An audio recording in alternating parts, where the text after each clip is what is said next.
Can't catch a break. This is Miss Shar. And DJ. Thank you for listening to our podcast. Today, we just want to discuss a subject that's really relevant in the churches today. The subject of millenniums. Where are they? They are missing in action in the churches today.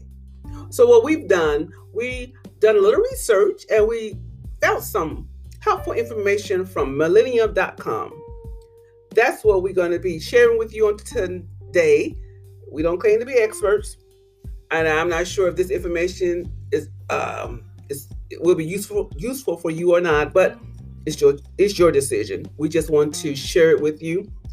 Mr. DJ here will give you that information. Go ahead, DJ. 8 things millennials said would bring them back to church. Number 1 is commerce change. If the church wants to attract a younger audience, several questions need to be addressed and addressed appropriately, like how badly does the church wants to attract the younger audience? What measure is the church willing to take to capture the millennials generation? What is the church willing to give up to bring more souls to Christ? Is the church willing to change the music? Are they willing to bring into younger pastor? Is the church willing to relax in the dress code? Is it ready to accommodate the LGBT community? We can sit around the table and debate all day. What will bring more youth to the church? But until the church answers these questions appropriately, no change will come about. Okay, well, that's interesting. But it's something that I have actually heard before. Yes. Yeah, I've heard that before. And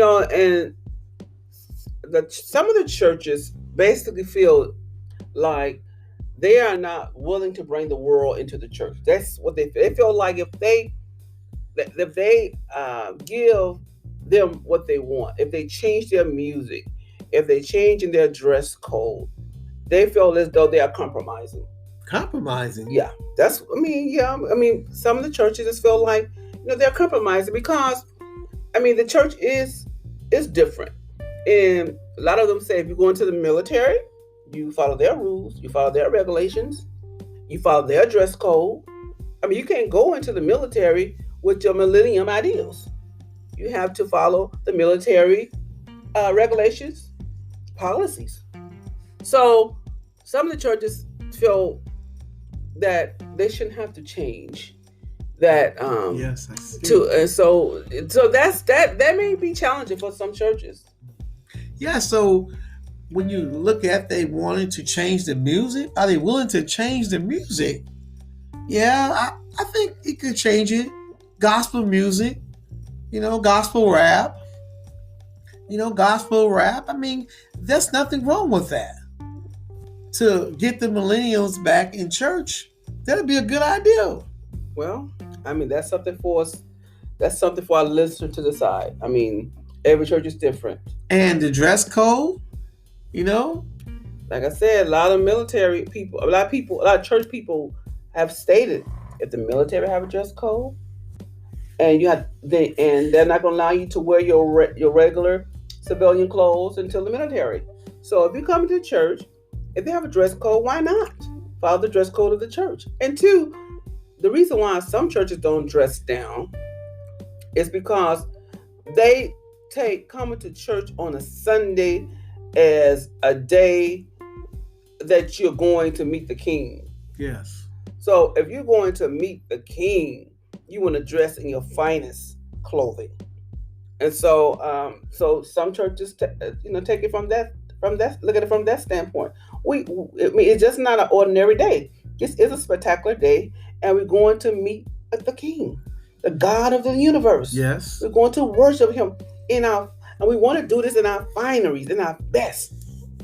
Mm-hmm. Yes. So to each his own. Okay. And number 2 is mutual understanding. One of the biggest reasons millennials don't come to church is due to lack of understanding between generations. Groups who are not the same mind cannot see eye to eye.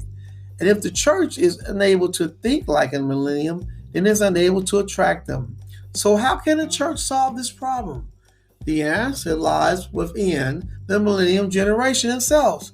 Instead of the church meeting among themselves, they must look to the youth for help.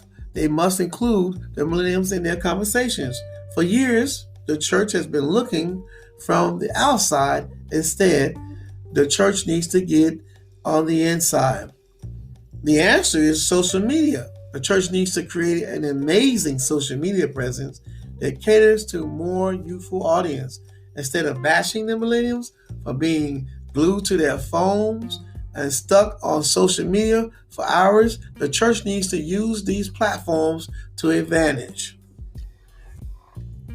I understand where they're coming from. Now, the tactics that they're using here is focus group. They're saying if you need to connect with the millenniums, in order for you to connect with them, you need to understand what their needs are. And the only way you're going to understand what their needs are, you got to connect with them. You got to talk to them. So I don't know what the millennials want. I mean, I'm baby boomer. I can speculate, but they know. So why not go and address the source, address them? And then you mentioned something about what was the other one you mentioned? We're being in conversation. They want to be in the conversation. Well, yeah, and I agree. For me, I think you need to include them in the conversation. A lot of organizations, a lot of businesses do that. They have focus groups, and to help them to determine, what is needed or what that particular audience needs. So, to each his own. We'll let the listeners decide. Yes, yes. And the third one is kill the judgment. The Bible says, "Judge not, that you be judged, not be judged. For with the judgment for you pronounce, you will be judged. And with your measure you use it, you'll be measured to you. Why do you see the speck that's in your brother's eye, but do not notice the log that's in your own eye?" That's in Matthew 7th chapter 1 through 4 verse. What many Christians fail to realize is that the same ordained prerogative to judge others is the same thing that keeps many millennials from entering to the house of God. When the church judges the millenniums, it makes them feel so insecure to a point that if salvation has to come by way of cold stares and murmurs, they much rather miss out. Not only does the judgment Christians pass on to millenniums affect these millenniums themselves, but it also hurts their reputations of the church. Instead of the church being known as a sanctuary for born again sinners, the church is known as a judgmental, condescending environment for 30 and under. And while the generalization isn't true for all churches, I dare to say it's true for most churches. In fact, it holds enough truth that the millenniums are unwilling to even enter a church because of the commonly held belief. The only way to fix this is to stop judgment. The church needs to start accepting millenniums for who they are and not try to guilt them into becoming someone they are not. The church needs to stop shaming the millennial generation for the wrongs committed by the generation before and welcome them in with any faults that they may have. Okay, that's interesting. Judgment. They feel as though the church is judging them and they are being condescending and the stares and the whispers is impacting them. This is supposedly coming from the church members. So why we do that? Why we do that? Why do Christians judge so hard? Well, Mr. DJ, probably because of traditions. I mean, you got to remember, traditions plays a big role in the church. The church has been around for years, and so it's hard to give up the traditions because the traditions worked, and so now, you want to bring in these new set group of people and this new group of people doesn't want to doesn't want the norm.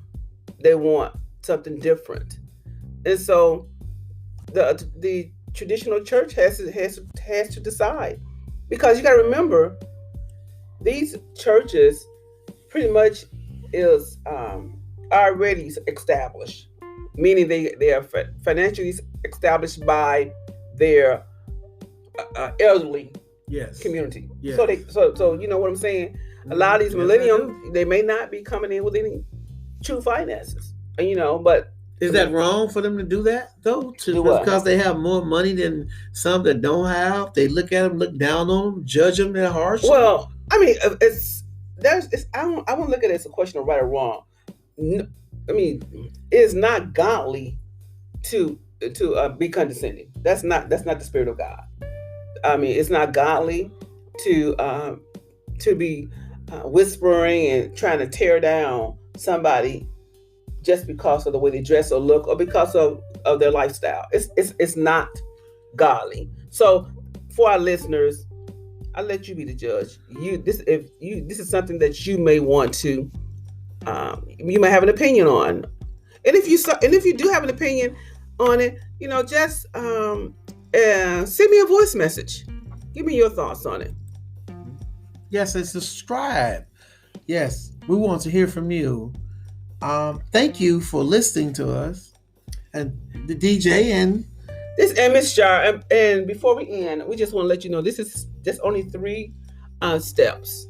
There are 8. So tune into our next episode, and we will give you the remaining 5.